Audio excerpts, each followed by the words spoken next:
Hi, everyone. And with me is a friend and fellow colleague in the energy work, the spiritual work. However, has been involved in it for a very long period of time. Peter Dukes, thank you very much for being with me on the channel. Thanks for Um, having me, Aruga. Thank you. Peter, you've been doing some deep counseling work. You're a certified professional trauma-informed craniosacral therapist and/or recovery coach. Am I saying it right? And you So, also, yeah, I'm a trauma-informed certified professional recovery coach. all right, Um, and I can call myself trauma-informed because also have a 2-year diploma in craniosacral therapy. okay, all right. So Mm. you do international work as well, so anyone can really get hold of you wherever they are. Yes, All right. absolutely. Thank you so much for being on the Promethean channel. You're It's welcome. it's, a, it's good to have you here. Thank Um, you. you have had quite a lot of experience with I mean, what has taken you into this direction? I mean, per se, where does this all come from? Um, so it really does come from my own journey with trying to figure out why I battled with life so much, you know. Um, um, I was quite a depressed teenager. I tried to commit suicide when I was 18. Um, I, I battled with alcoholism and drug addiction over the years and other addictions and difficulties. Um, And basically, I've been trying to figure out what's wrong with me and how to fix it since I was 18. And that's kind of informed my journey. So I suppose you could call me a wounded healer, as many in my generation are. And yeah, that's kind of what's informed my journey to the place where I am now, helping people to deal with their own, well, put it's stuff, Yeah, yeah. Everyone all has the a stuff story. of being human. Yeah. Yes, yeah. Tell me about it. I think it's all over. It's entirely filled in the planetary changes that we're going through. I think it's coming through even more now. So Sure. your work is obviously a lot more than I think I think all of us are really working with a lot more now than we used to in this time, Mm, is what I'm saying. Yeah. absolutely. Yeah. Um, Absolutely. you basically started from childhood, right? You would say. Yeah. I mean, by the time I was 5 years old, I knew I couldn't trust the adults in my life. Um, as soon as I could read, I kind of isolated myself from the difficulty of uh, being human and being in my family. Mm, Um, I lived in my books, okay. um, and only later learned that it was an avoidance mechanism. Um, but something that you know that gave me a place to hide and a place to um, learn to let my imagination run. It stood me in good stead later in my life with visualizations that I've needed to do and that kind of thing. So yeah, I was quite a loner, but I was also a tomboy, and I Mm, loved playing outside with my neighbors. But at home, I spent a lot of time in my room reading. Um, and so I lived in multiple worlds, um, and yeah, that was my happy place, was being removed from here, basically. Um, I think my first sort of awakening came when I was about 10 or 11 years old, when my mother sat me down with my school textbook and said to me, I want to show you what propaganda is. This is Christian national education. You are being conditioned into racial stereotyping here in this book. And so then I knew you couldn't believe everything you read, and you certainly couldn't trust the school or the government. And yeah, then I went to boarding school, and that was difficult, being away from home, even though, and that's the first time I remember feeling deep despair and disconnection from self was when I went to boarding school, and I didn't know how to be outside of my family, which is quite typical of dysfunctional codependent families. Everything was very black and white for me, so my life was quite difficult. My mom was a school teacher. She was quite, when I say controlling, she had very clear ideas of what was right and what was wrong and what was allowed and what wasn't. And one had to fit into that. And so that was difficult for me because I didn't fit into it, you know. I wasn't tidy, and I didn't want to toe the line, and I thought differently. And so that was challenging for her and for me. I was her first child, so that was difficult. And then I think around about 16, I remember having an experience on a history tour in a church where the story that was being told about the things that had happened in apartheid South Africa in the 60s really cracked open my heart and brought my compassion in. And I couldn't really believe that such things had actually happened, you know, such terrible things had been done by the government to people, you know. And I remember being the only person sitting crying, you know, listening to the story, and everybody finding me a bit strange for finding that, you know, that it actually moved me to tears. So you intuitively connected with that. Sorry to interrupt you there. Yes, absolutely. Okay. I kind of see that as the way, you know, as a child, I was compassionate and kind, but that was kind of my adult awakening to compassion and really to injustice, and how that felt so wrong to me. And then, yeah, and then I went into a period when I left school, a long time of drinking too much, trying to hold my life together, not being able to face my life, deal with what I didn't quite know. Everybody else seemed to be able to handle life, or they looked like they were. But I kind of felt like I didn't get the manual, you know. Maybe you weren't supposed to.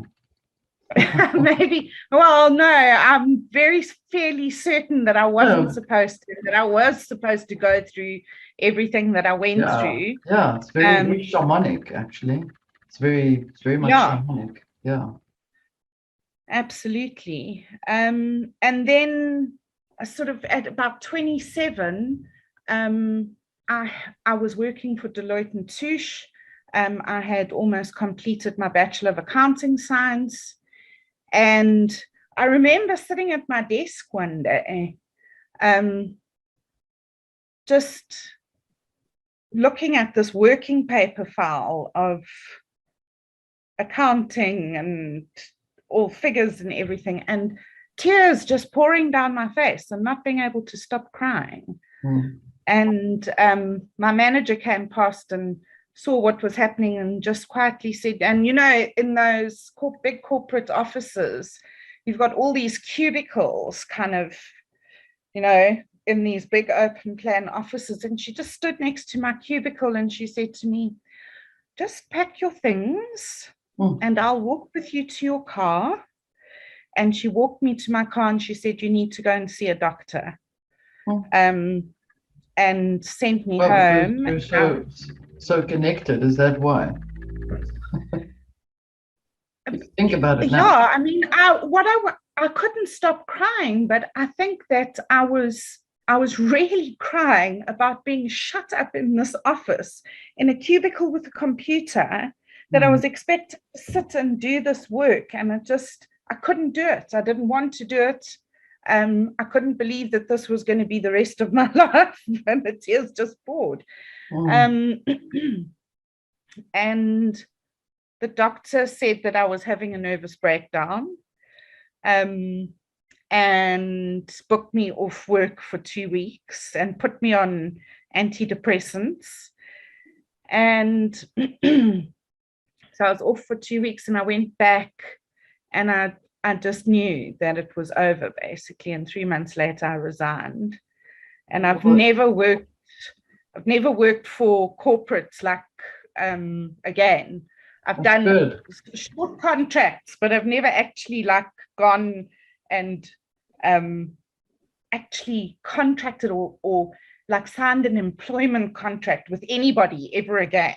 It's not a bad thing, since it's already No, not at all. System seems to be really seems to be the same. I mean, it's obviously using a lot of human energy to drive itself. It's almost like you could say it's type of I'm going to say it as it is. It's like a parasitizing type of sense of energy. So 100%. your experiences have shaped your life to keep. I noticed the pattern that you keep getting to the point where you would actually stop yourself. Literally, you would go deep into it, and then you would stop yourself. And each time you would come up higher and higher and higher within yourself, which is also your healing and your which is probably, if I may say, how it shaped your life to where it is now, where you are now very able to definitely. recognize.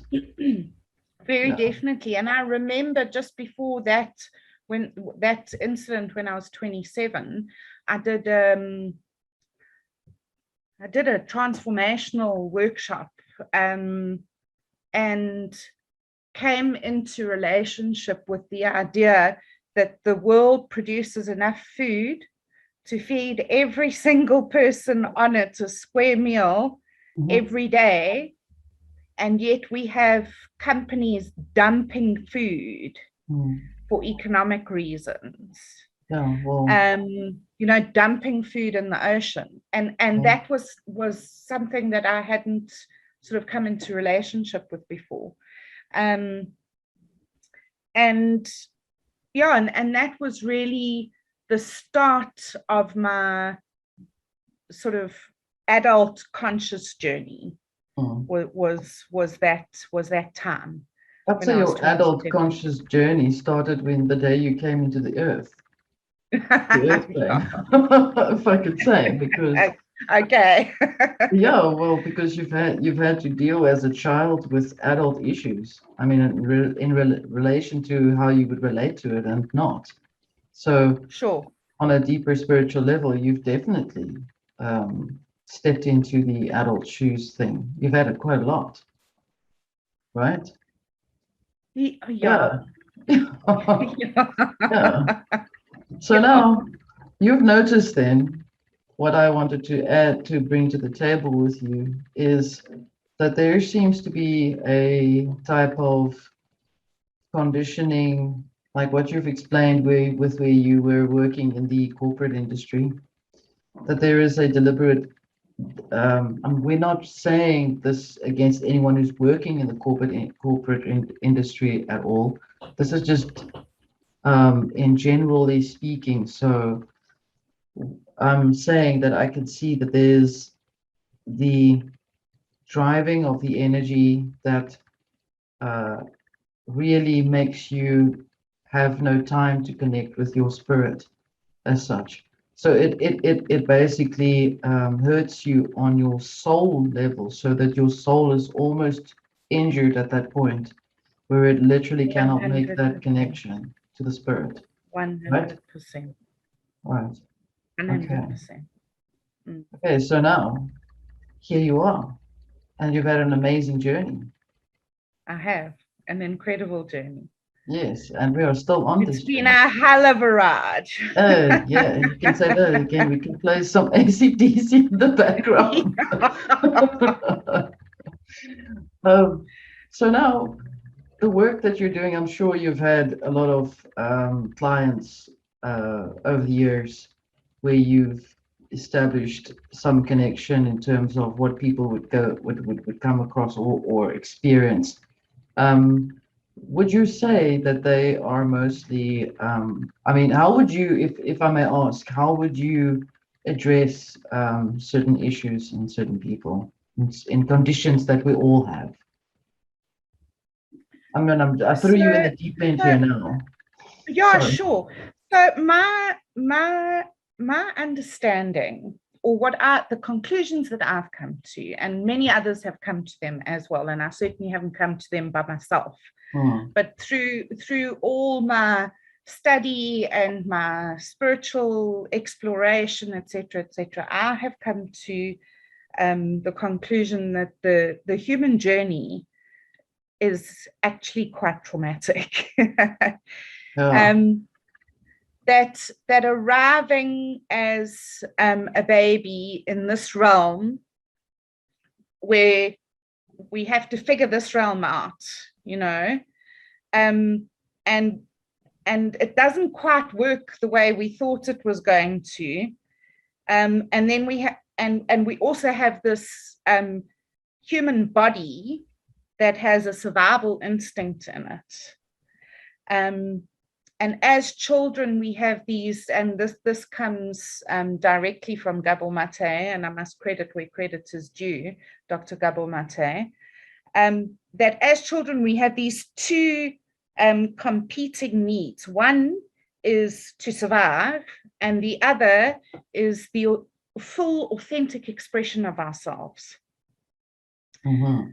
And survival is always going to trump the authentic expression of ourselves. So when we as children, 2-year-olds, start throwing temper tantrums because we can't communicate and can't get the adults to do what we want them to do, and we start throwing temper tantrums and the adults can't handle it, and they communicate that to us by smacking us and putting us in our rooms and telling us that that's bad behavior, when that's just our full expression of our frustration, we learn that we have to cut and paste ourselves in order to survive.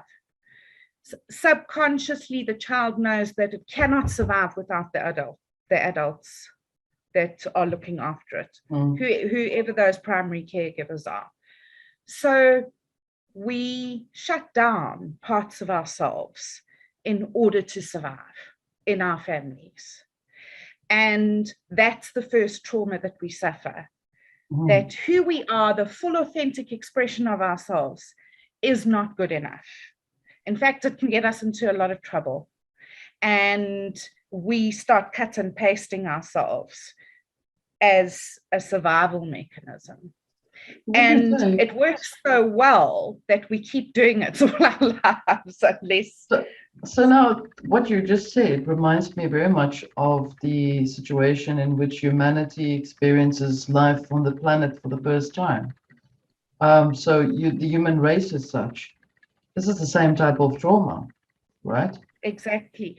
It is. So what happens is we as children, when that starts to happen, we start to see ourselves as separate from love. Up until then, we kind of enveloped in our mother's love, and differently for different people, because earlier trauma may be present, children whose mothers die early and that kind of stuff could be different. But up until then, generally, we've been enveloped in our mother's love, and now all of a sudden something's wrong, that we're not okay. And we start to experience ourselves as separate and not good enough. And that's kind of the first experience, or the sort of primary experience of not being of being disconnected, of being separate from love, or separate from God, this all nourishing being that is our parent, and we think it's our fault because that's how kids are. They're very egocentric, and so we think that something we did has caused this, and then we start trying to fix all the things about ourselves so that we can come back to that full experience of love, and it very seldom kind of happens. So that's that primal wound of experiencing oneself as separate from Great Spirit's love. That's interesting. The great mystery. Yeah.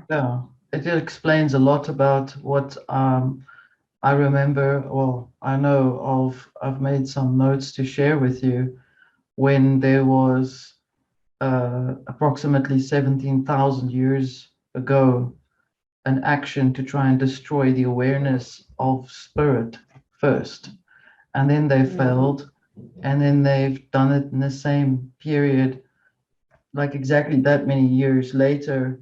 They've now started to disconnect the soul rather than from the spirit, because essentially what's happening now is that the soul, we know that the soul is a connected to the personality, which is the user face of the spirit, essentially, or the traveler of the world, or the anima mundi, where the soul essentially, if it's possible for them to dismantle the connection between the mind and the spirit and the soul, then they can easily erode the disconnection between the person and their spirit, because they've then already breached through the first firewall, so to speak, by obviously creating a lot of these things that we put into our bodies to make ourselves disconnect from soul as well. So the soul and the spirit is always seems to be what is the game here. You've noticed that?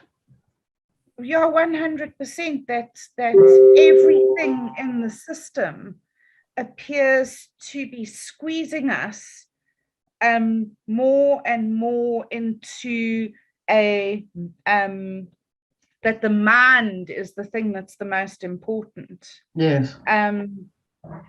And that we are our minds, that we are that humanity is so clever, we're so intellectual, we've achieved all of these things, and there's not that step back of I have a mind, and if I have a mind, then who's thinking these thoughts? And who's witnessing what's going on in my life?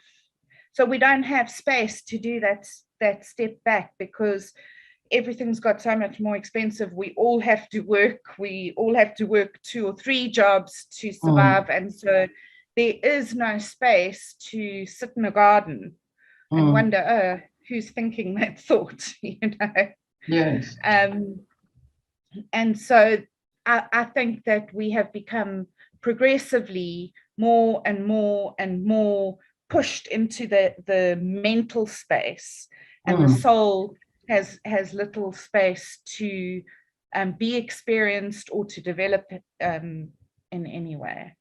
Yeah, I actually think I want to add to what you're saying.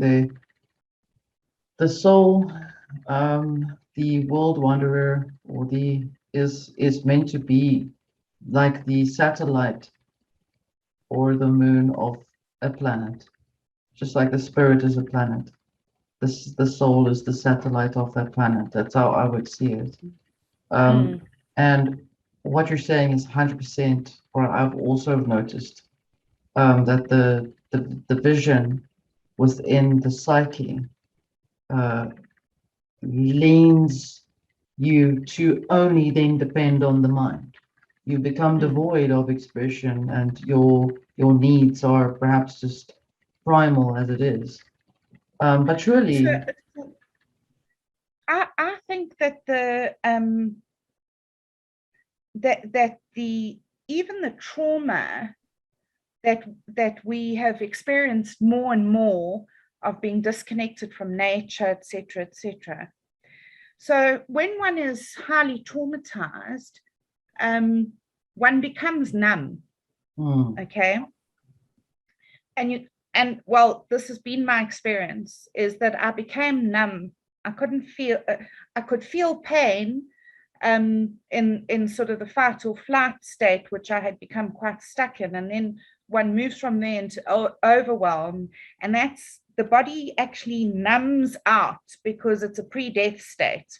So if we were in the jungle, the tiger's got you, and you've been overwhelmed, the tiger's caught you, and it's about to disembowel you. So the body numbs so that you don't actually experience the trauma of being disemboweled or eaten or whatever.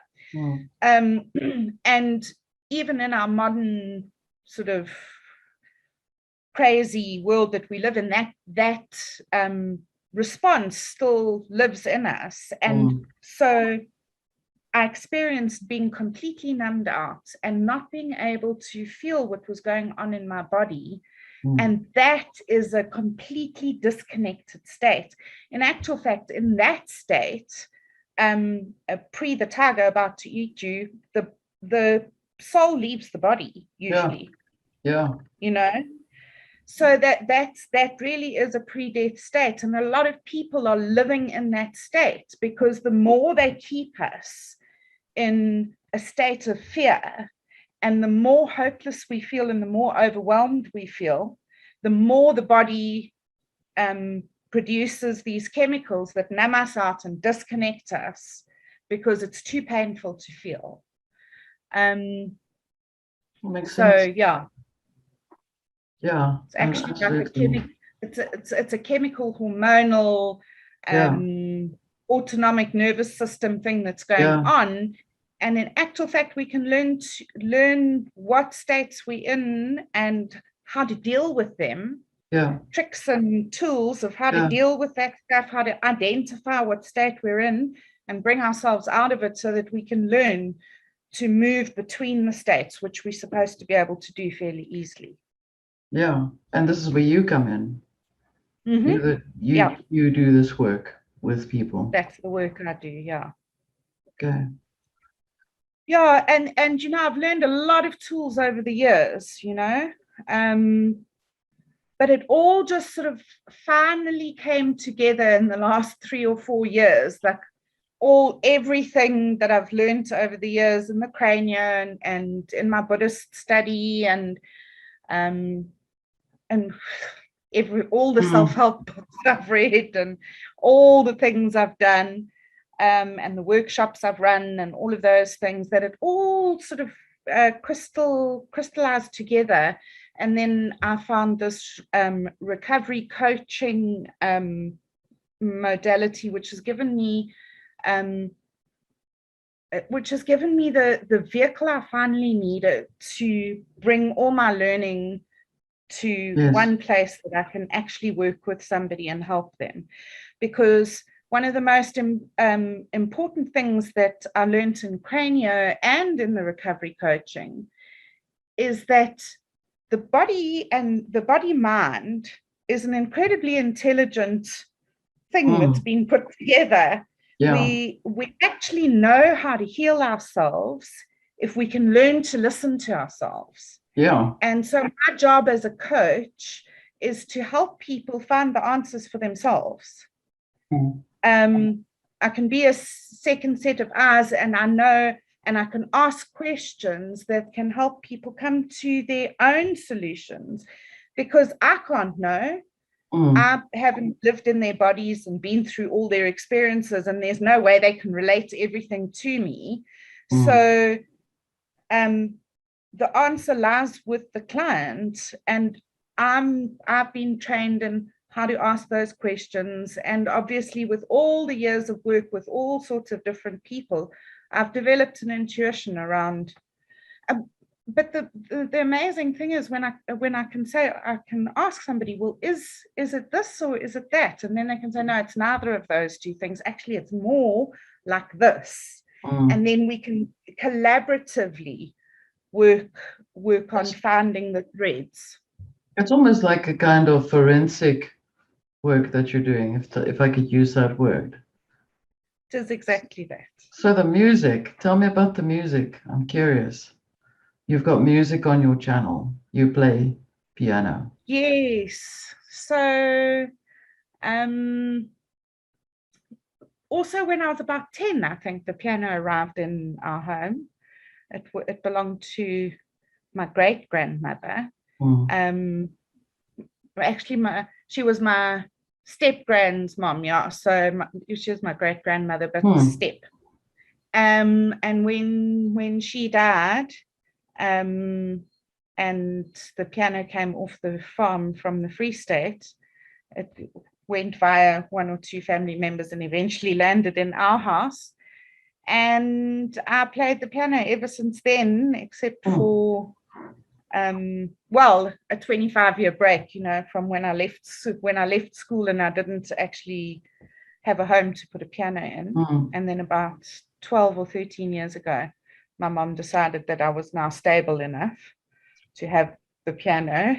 And I think about 2 years after that, I got divorced, and I've moved so many times since then that I carry it with me everywhere I go. That's good. And yeah, and I play, and that's how I honor that little girl who just loved to who are you still there, Aurora? Hang Oh on. yes, you are. Okay. Yeah.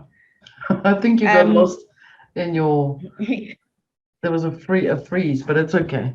It's fine. okay. Okay. Yeah, so yeah, that's how I honor that little girl inside of me who loved to go and sit at the piano and play. I mean, my mom always says that she never had to tell me to practice. I practiced every single day That's so because I just good. loved it. Wow. Yeah. That is amazing. And I loved going to the end of the house and closing all the doors and being by myself with the piano. I loved it. And when I was in high school and I was at boarding school, we had the pianos were in like a dungeon. Well, we called them the dungeons. They weren't really dungeons, but they were kind of below the school. And these piano, they even called them piano cells, and each Oh, piano wow. room that was soundproof. And I Okay. used to spend 2 hours there every afternoon playing the piano. Wow. That's My amazing. favorite place. Mm. So now you've got Yeah. a special key that you've got your piano tuned into with this amazing Oh, key. yes. Yes. No? So pay attention to your channel. Thank you so much. So,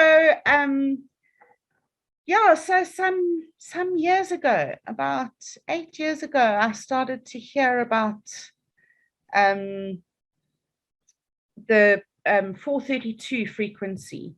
Right. That concert, sort of standardized concert pitch around the world is 440, Mm. but a lot of guitarists would tune their guitars to what they call drop D, which was a Mm-hmm. slightly lower frequency. And then I started hearing about this 432. I also play the guitar. Not as well as I play the piano, but I can manage a song or two on the guitar, which I still love to do because it's easier for me to sing with Mm. the guitar than it is with the piano. Okay. And so I started to investigate it and discovered that 440 is quite tight for the Mm. human body, Mm. and that 432 is sort of a more relaxed frequency, and then discovered that Tibetan singing bowls Mm. automatically in 432, Yeah. and the gongs, and and nature sings in 432. Mm. Frogs, they sing in Yeah. A.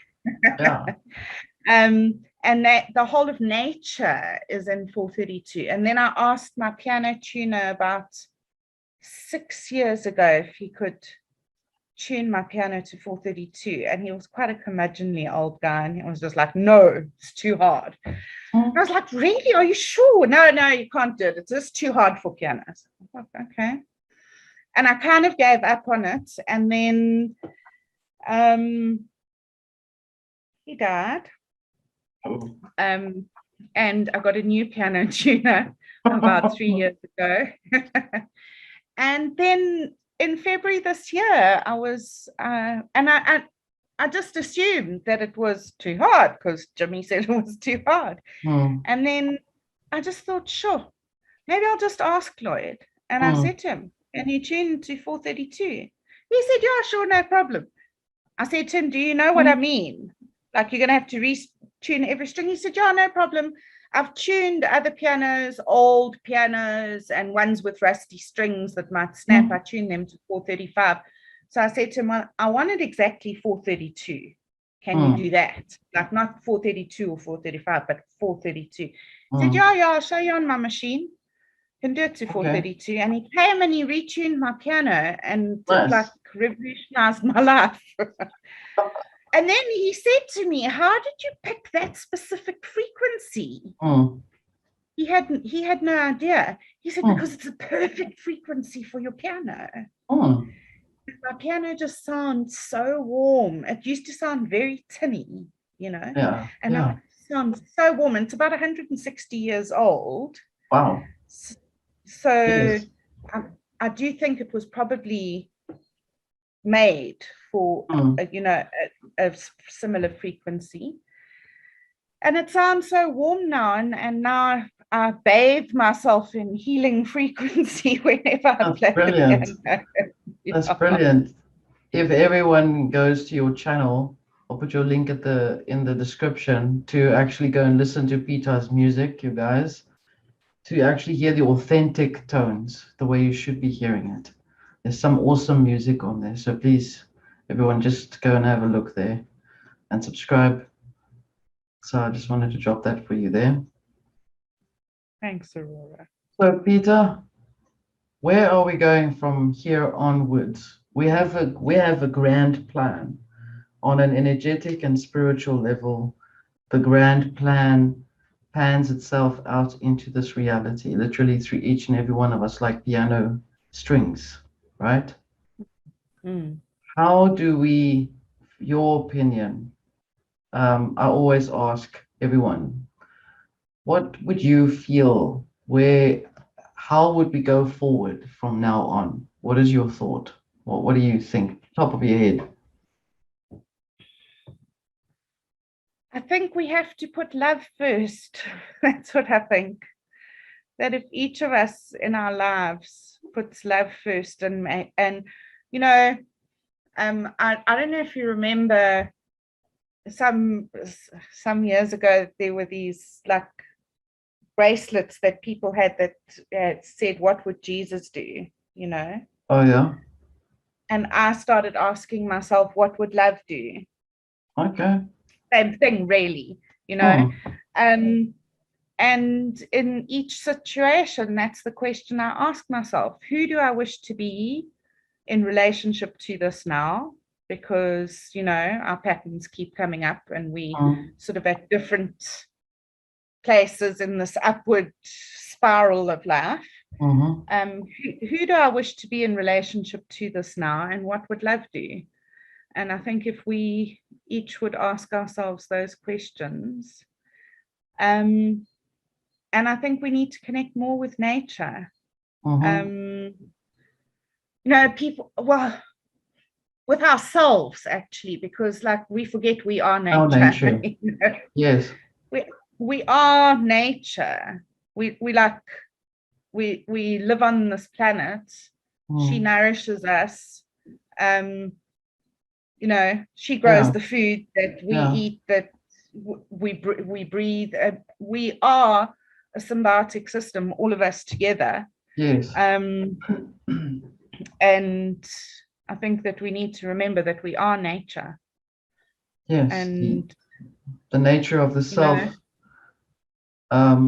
is very interesting in itself, because from also many years of working in counseling with people, I've since then redirected towards going towards teaching. So that's my personal journey. And I've noticed that each and every person has a part of nature that they play. which is quite remarkable. On a psychological and a spiritual level, there's a part of nature in every human being.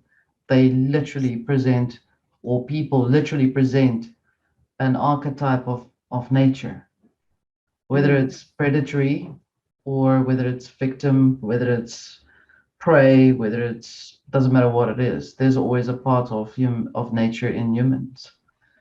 And absolutely. so if we can actually look at ourselves as seeing the entire forest rather than just the one creature in the forest, because there's then that'll help. We're all in this Absolutely. together, right? We're not just the one wolf in the forest, the lone wolf. It's often that archetype is used to I see infiltrate in media and movies and things where it's cool to be the lone wolf, because it's the lone hero, hero's journey all by himself, saving the world type of story. But what about everybody else? Everybody else also has a chance to really do something, right? I'm really breaking it down to the simplest part, but yeah, that's I my point. love, I read something by Ram Dass Hmm. quite a while ago, where he says, when we go into the forest, we see the trees and we find them really beautiful. And a lot of them have grown really skew and strangely, but we see the beauty in that because we understand that they grew that way because they didn't get enough light, Hmm. you know. We don't judge them for growing skew, you Hmm. know. Yeah. And then we come out of the forest Hmm. and we start judging ourselves and everybody around us.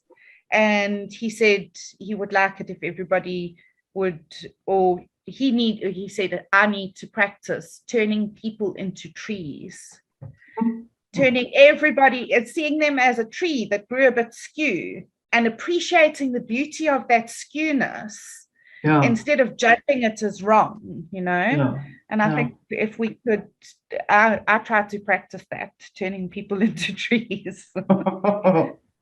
Forests all over the place. Yeah, it's going to be a lot of trees. Literally, it's going to be amazing to see, actually. I'll just imagine that myself. Anyway, Hmm. Peter, any last thoughts you'd like to share before we go towards closing our chat? Um, yeah, I suppose, um, one of the things that I've really appreciated about listening to your work and how you teach is I, I I love the way you put it, that great spirit is within us and we are within great spirit. Mm.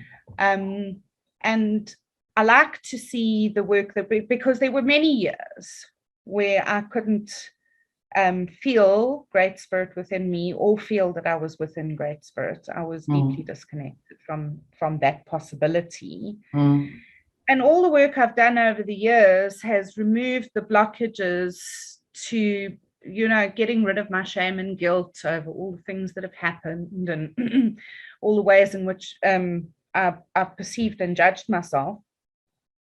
And getting rid of all those blockages has actually allowed me to connect with a higher power, to connect with great spirits, to remind myself that actually there is an organizing principle of life that Mhm. really wants me to be the best version of myself, Yeah.